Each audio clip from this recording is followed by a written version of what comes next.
Well, hello again to my people. Hello to those of you who are out there pounding the pavement, making those sales calls, getting your customers to say yes when it makes a difference. And you know something? If you're selling the right product, it always makes a difference. My name is Mace Horoff, and welcome to the Medical Sales Guru podcast and the Medical Sales Channel simulcast. Now, it's not really simulcast because you could listen to this broadcast in either place. Maybe you'll listen to it in both. Who knows? But each week, I bring you updates, advice, strategies, tactics to move your medical sales success forward. So you might be wondering, in fact, I know you're wondering, what do I want to talk to you about today? Well, I want to talk to you about success. Now, success is one of those words that gets kicked around a lot in the personal development space, in the corporate world. If you want to be a rep, you want to be a successful sales rep. You want to get out there, you want to make it. But one of the things I got to tell you is, you go through life and you have these different concepts of what success really means. And success means different things to you in different stages of your life. So wherever you are in your life right now, unless you're closer to the end, and hopefully, and if you were, you probably wouldn't be listening to this because if you're close to the end, find something else to listen to. There's more important things. And I'm going to talk about that. But there's always this chasing success. And medical sales professionals are very, very guilty of that. In fact, let's be honest. Why do most people go into medical sales? It's not because they're looking for an easy job. I promise you that. There are many easier ways to make a living than medical sales. But people go in because they want to earn a good income. Now, earning a good income, that's a very different thing from being successful. Certainly, earning a good income can be a part of your success, but just working a gazillion hours a week and making tons of money doesn't necessarily make you successful. How do most people who are starting out in this field or any other field, how do they judge their success? Yeah, they usually judge it by the amount of money that they make. And it's not just the money. Why do they want the money? Usually they want the money because they want to buy stuff. I mean, people want stuff. You want stuff. I want stuff. I might want different stuff than you want, but let's be honest, we both want stuff. But there is this belief that stuff is going to make your life better. And I'll give you an example. Back when I was out there selling all the time, and it's probably still this way today, a lot of successful medical sales reps, they want the Rolex watch. They want the watch that says, hey, I've been pretty successful because I'm wearing a Rolex. Now, this particular watch here, it was given to me in 1986. I know some of you weren't even born back then, but that's okay. I forgive you and I still love you. This was given to me in 1986 by my distributor because I had a blowout year. I just took a new territory and tripled the business. And the territory was doing pretty well. I did what the person who was in the territory before me couldn't do. And the distributor gave me this very nice Rolex Submariner dive watch. Now, I got to tell you, it was great. And the watch has meaning to me because it was given to me by the distributor because I earned it. I really think I earned it. Now, I got to tell you the truth. I would not have bought it for myself. I'm not the kind of person who can justify paying this amount of money just to know what time it is. Now, are there people who buy a watch because they want other people to think they're successful? Yeah, absolutely. In fact, that's the reason why most people buy luxury items. They want to look successful. And if you're in that category, that's fine. But I got to tell you, as I'm thinking now, if anybody ever looked at me because I was wearing a Rolex and said, he's wearing a Rolex, he must be pretty successful. If they wanted to think that, that's fine. But I got to be honest with you. This didn't make me successful. In fact, I'm not even sure that while I was selling, I was successful. I was making a great income. But is that really success? For many years in my career, I'd have to say it wasn't. It wasn't success because to be able to have luxury things. And yeah, I mean, I've had luxury cars. I've had the Mercedes Benz, and that's something else that I got to tell you. Didn't work out really well for me. The car was great until it went out of warranty. And when it went out of warranty, it got very, very expensive. And I got rid of it and went back to buying a dependable car that didn't have the trappings of success. I will tell you that the car I went to after the Mercedes was the kind of car that people don't look at you twice. In fact, if I went to a valet stand and asked them to park the car up front, they wouldn't do it. It's just not a fancy car. If you like nice fancy cars because you're a car guy or a car girl, great. That's wonderful. But the realization I've had going down the road is that if you're working just for these things, for these luxury items, sooner or later, you're probably going to realize it just doesn't do it for you. Because, I mean, if you have a Mercedes, then you want a Porsche, and you buy the Porsche, and then you want a Lamborghini, and then after the Lamborghini, you want whatever comes after a Lamborghini. I'm not a car guy. I don't know. But you could only buy so much stuff. You can only buy so many big houses before it's just, not cutting it for you. Now, don't get me wrong. I get it. If you've never had the luxury stuff because you grew up poor like I did, I grew up poor. I'm not just saying that.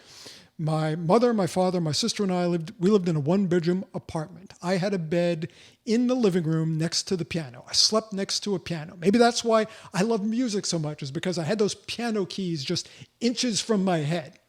Interestingly, I took up the saxophone. You would have thought that I would have slept next to a saxophone, but no, it was a piano. But anyway, I grew up poor. So yeah, when there was an opportunity to have these luxury things, the things that I could never have, I wanted them. But I got to be honest with you. Once I got them, it was kind of like, okay, that's nice. It's nice having a nice car. But the reality was it was just a car. Life is really more about the experiences that you have. That's what I've learned. And it's what a lot of people describe as life and ultimately as success. There's a singer named James Taylor. If you're my age or somewhere around that, you've heard of James Taylor. If not, you might want to check him out. There's a song that kind of changed my life by James Taylor. It's called The Secret of Life. And the main lyric in the song is, the secret of life is enjoying the passage of time. That's it. That's the secret of life. There's no reaching the top of the mountain and there are thunderbolts and lightning and fireworks. The secret of life is being able to enjoy every moment of every day as much as possible. And if you're in medical sales, that can be difficult to do. There's a lot of trials and tribulations. There's resistant customers, difficult customers. You do the best you can, and you try to have as much pleasure in your job as you can. But it can't all be about stuff, because stuff will just wear you out. Stuff doesn't sustain you. Let me tell you about a guy who I knew in medical sales for a long time. In fact, probably the most successful guy. Well, I don't want to say the most successful guy, and I'll tell you why in a minute. That's really a misnomer. He earned more as a sales rep in medical sales than anybody else I've ever known. He was making well over $1 million a year selling medical devices. His name is Bob. I was going to say his name was Bob, but his name probably still is Bob. Most successful rep I've ever known. But was he? You see, he earned a lot of money. $1 million or more. There's times when he probably earned a multiple of that. So most people say he's successful. Oh, and he had all the trappings of success. He drove a new Mercedes or BMW, the big one, the 7 Series, or again, I'm not a car guy, whatever the deluxe models are of the Mercedes, all black, had it custom detailed. Every weekend, someone would come out to his house. The car never had a water spot on it. Wore very expensive gold jewelry, great looking clothes, fine clothes. This is who the guy was. Now, how did he get all this? Number one, he was smart. He had great selling skills, phenomenal salesperson. But his work habits were like off the chart. He didn't sleep. He worked 7 days a week. And when I say he didn't have a life, he didn't have a life. 7 days a week, he's out there making sales calls, putting out fires, handling all the crises that arise in a territory. He'd be setting up cases. He wouldn't use a courier or somebody to set up cases. He worked in the surgical implants area. He would do it himself because it was the only way he knew that it was going to be done right, and he didn't want anything to go wrong because he never wanted to lose business. And he would give up sleep before he would give up business. If he was home on weekends, what he'd be doing was catching up on paperwork, planning for the next week. I mean, he worked around the clock. Now, you should know, was Bob married? Yeah. 2, 3, 4 times. I've kind of lost track. If you were married to Bob, you were pretty lonely because he was never around, and if he was around, he was working. But, it's not true. He would take his wife out for dinner, probably several times a week, but never alone. He would always bring a customer along to entertain the customer. Again, it was all about the business. He had children. And interesting, his kids moved out of the house, went off to college, and I can honestly tell you, they grew up without their dad. Bob wasn't around. They were well provided for. They had great stuff. I mean, when they went to school, their stuff was as good, probably a lot better than the other kids because Bob had great stuff. But the truth is, they didn't have a dad growing up. And the relationships more or less speak about that. So let me ask you a question. Is Bob successful? I mean, he's got a lot of stuff. His kids have a lot of stuff. I guess it depends on how you look at success. Most people wouldn't call what Bob had or even has a life. You see, the way I see it, success is certainly being able to have goals, to have financial success, being able to hit those financial goals that you want. But real success is being able to enjoy it, being able to enjoy the fruits of your labors, spending time with people you care about.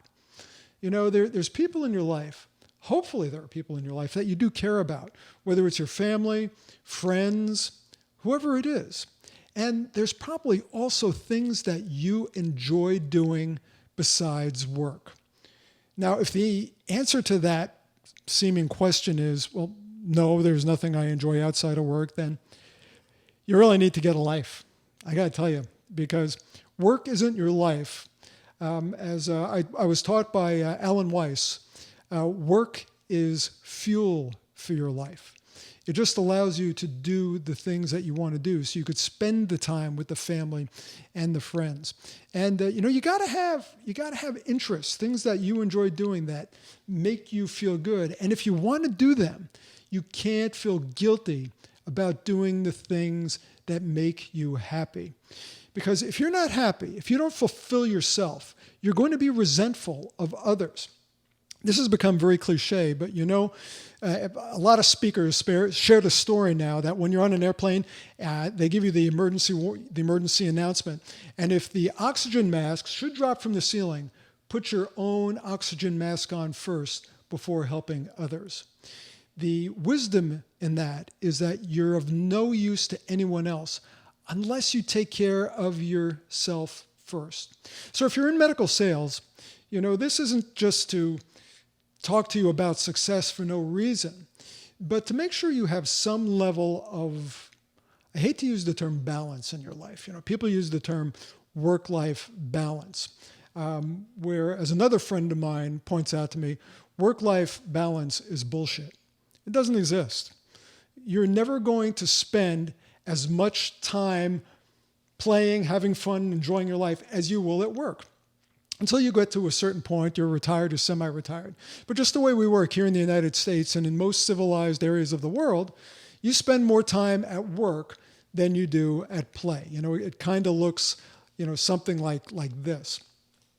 So if work-life balance really doesn't exist, you have to have a healthy proportion of you time versus work time. How do you do that? Well, one thing is you have to create boundaries. There have to be boundaries in your life. When you're working, work. Don't work a little bit and then play a little bit. There's so many people who do this, especially people where there's no one watching their every movement. If you're out in the territory to make sales calls, to cover cases, to close deals, then that's what you should be focused on the entire time you're out there. And you can do this, and I will prove it to you. Have you ever had to get a lot of things done in the territory before going on vacation? I'm sure you have. If you've been in a territory long enough and you've taken time off, what happens is there's things that you have to absolutely get done before you go away. What happens? You get it done. When you're under the gun, when the flame is licking at your heels, you do what you got to get done to meet the deadlines. So here's one thing you could do. Do that every day. In other words, set deadlines.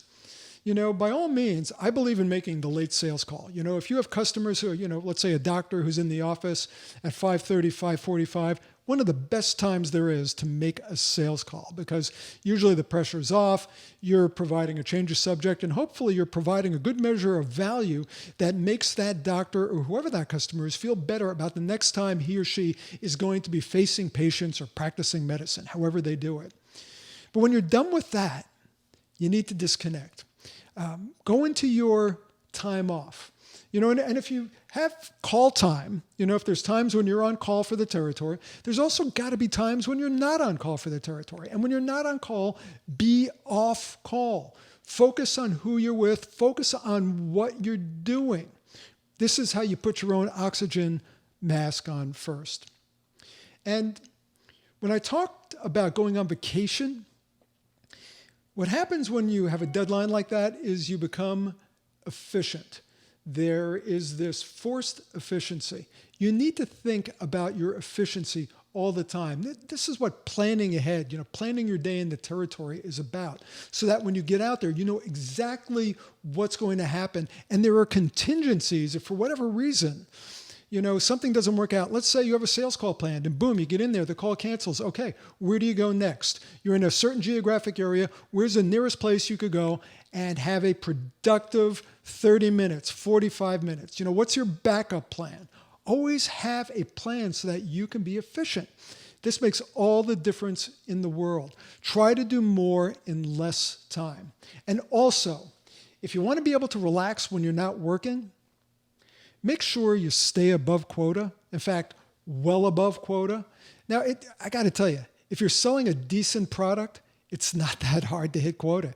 It really isn't. If you plan it out, if you know how much you need to earn every quarter, every month, every week, every day, if you work backwards like that, then you know exactly what your activities need to be able to achieve those outcomes. That's all it is. It's not that hard. And if you're having difficulty doing that, then find someone who could help you. I can help you. My medical sales course, Medical Sales Academy, can help you. Just check it out at medicalsalesacademy.com. I'm not going to do a commercial for it now. But I'm serious. You have to be able to take control of your life. Stay ahead of quota. And if you're spread too thin, don't be like Bob. Bob wouldn't hire anybody. Hire people to help you out. Maybe you could hire a junior sales associate or an assistant salesperson, whatever you want to call it. Someone who could do the setup, the legwork, pick up the POs, make the deliveries, things like that, so you could go out and call on customers. And you might be thinking to yourself, well, you know what, if I do that, it's going to cost me money. In fact, I'll essentially have an employee. It's going to cost me a chunk of money. Well, go to your manager, go to your distributor, and see if they could split it with you. Find an equitable way to work it out with the understanding that you will be more productive. You will sell more. And if you do everything the right way, this will happen. But I'm going to share one other thing with you. If you really, really want to be productive, and if you really want to be successful, find a cause to champion that's bigger than you are. Selling medical devices is cool, but, selling a device is selling a device. Why do you sell it? You sell it to make money. We've already established that. You sell it to hit quota. That's a given. But ultimately, if you could find a way to sell your device where It's not just a job. It becomes a mission. It's about doing the best thing for the healthcare provider and the patient. You know, when you have a belief in your heart that your product will do more good for the patient than anything else out there, when you could convince yourself of that, or when you could provide the collateral, services, and information, education that can make that happen, when you could deliver it in a way that you know that the customers who use your services and products, that their patients are going to be better than if they were using anyone else's products, then you're on a crusade. I'm not just saying that. You're really on a crusade. And when you're on a crusade like that, and it's bigger than you, nothing is going to stop you. Nothing is going to deter you. And you will find ways to get out there and be efficient and get in front of as many customers and prospects as possible. And you'll do whatever it takes to close those deals. Hitting quota, that won't ever be an issue again. But at the end of the day, you know, medical sales is a really cool job because it allows you to impact people and it allows you to provide well for your family. It was almost difficult for me to say that. So focus on the right things, and your career might take off in a different direction. But at the end of the day, at the end of the year, and at the end of your career, when you look back and you ask yourself, was I successful? It won't just be based on the amount of money that you made or the stuff that you accumulated. And if you'd like more help about how to get through your territory, to bolster your selling skills, to be able to add the things in that you don't have right now, the missing components that could be holding you back, check out Medical Sales Academy at medicalsalesacademy.com. That is my online 24-hour, 7-day-a-week, 365-day support and learning platform for medical sales professionals. The price is a bargain compared to what you get out of it. I wish you success, but I also wish you a definition of success that carries you through every day of your career and for the rest of your life. For the Medical Sales Guru podcast and the Medical Sales Channel, this has been a little bit different, hasn't it? This is Mace Horoff, and don't forget that whatever you do in your career, the patient always comes first. I'll talk to you again soon. Bye for now.